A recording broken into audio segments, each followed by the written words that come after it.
என் அன்பு வணக்கம். இன்றைக்கி ரொம்ப இன்ட்ரெஸ்டிங்காக வெஜிடபிள் வச்சு ஒரு பொரியல் மாதிரி தான் பண்ண போகிறோம். ஸோ என்னென்ன தேவையான பொருட்கள் பார்த்துருக்கேன். பெரிய பெரிய பச்சை மிளகாய் எடுத்துருக்கோம். இது காரம் இருக்காது. 2 பச்சை மிளகாய், ஒரு பெரிய ஆனியன், ஒரு கேரட், அதுக்கப்புறம் இது கோஸ் மாதிரி. இது ஒரு வெஜிடபிள்ஸ் தான். ஆக்சுவலாக இது வந்து பர்கர் அந்த மாதிரி வச்சு சாப்பிடுவாங்க. இதை நான் முட்டை போட்டு பொரியல் தான் பண்ண போகிறேன். பூண்டு, ஒரு முழு பூண்டை உரிச்சு வச்சுருக்கோம். ஒரு முட்டை எடுத்துருக்கோம். ரொம்ப டேஸ்ட்டாக இருக்கும். எந்த வெஜிடபிள் கிடைச்சாலும் இந்த மாதிரி நீங்கள் ட்ரை பண்ணி பாருங்கள். உண்மைக்கு சொல்கிறேன், ரொம்ப டேஸ்ட்டாக இருக்கும். இப்போ நம்ம எப்படி செய்யலான்னு பார்க்கலாம். அதில் நல்லா காஞ்சிடுச்சு. இப்போ நம்ம ஆயில் ஊற்றிக்கலாம். ஒரு 2 டேபிள் ஸ்பூன் ஆயில் ஊற்றிக்கலாம். கொஞ்சமாக சீரகம் போட்டுக்கலாம். சீரகம் நல்லா பொரியட்டும். சீரகம் நல்லா பொரிஞ்சிடுச்சு. இப்போ நம்ம ஆனியன் ஆட் பண்ணிக்கலாம். ஒரு முழு ஆனியன் தான். அதுக்கப்புறம் பச்சை மிளகாய் ஆட் பண்ணிக்கலாம். அப்புறம் பூண்டு ஆட் பண்ணிக்கலாம். 3த்தையும் ஒன்றா நம்ம வதக்கி கொடுத்துடலாம். கொஞ்சமாக சால்ட் ஆட் பண்ணிக்கலாம்.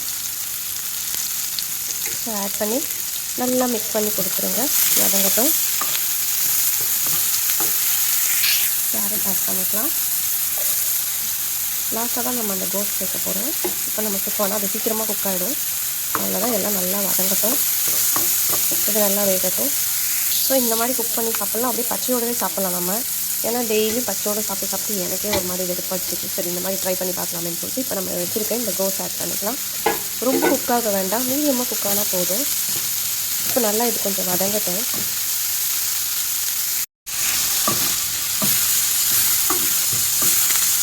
ஸோ நம்ம கொஞ்சமாக நான் பெப்பர் ஆட் பண்ணிக்கிறேன். ஆப்ஷன் தான். ஸோ இந்த க்ரீன் சில்லி வந்து காரம் இருக்காது. ஸோ அதனால் வந்து பெப்பர் பவுடர் போட்டுக்கிறேன். நல்லா சூப்பராக இருக்கும். அன்றாட வாழ்க்கையில் மிளகு சேர்ப்பது ரொம்ப நல்லது. இந்த மாதிரி குழந்தைங்களுக்கு செஞ்சு கொடுங்க. எல்லா வெஜிடபிளையும் நம்ம இந்த மாதிரி பண்ணலாம். ஸோ என்கிட்ட இருக்கிறத வச்சு நான் செய்கிறேன். ஆல்மோஸ்ட் ரெடி ஆகிடுச்சு. அவ்வளோதான். இதுலேயே ரைஸ் கொட்டி கலரிட்டால் ஃப்ரைட் ரைஸு இப்படி சாப்பிட்லாம். ரொம்ப டேஸ்ட்டாக இருக்கும். வெரி சிம்பிள், வெரி டேஸ்ட்டாகவும் இருக்கும், சூப்பராகவும் இருக்கும். ஹெல்த்தியான ரெசிபியும் கூட.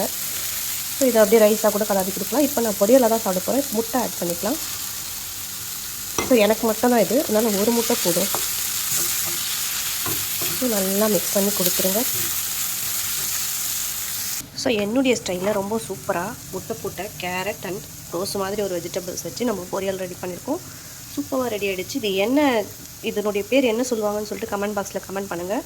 கோஸ்க்கு பதில் இதை வந்து சாண்ட்விச்சில் வச்சு சாப்பிட்றது. ஸோ வேறொரு இன்ட்ரெஸ்டிங்கான ரெசிபியில் நான் உங்களை சந்திக்கிறேன். மீண்டும் சுவைக்க தூண்டும் ஹானாஸ் கிச்சன் தமிழ். தேங்க்யூ ஃபார் வாட்சிங்.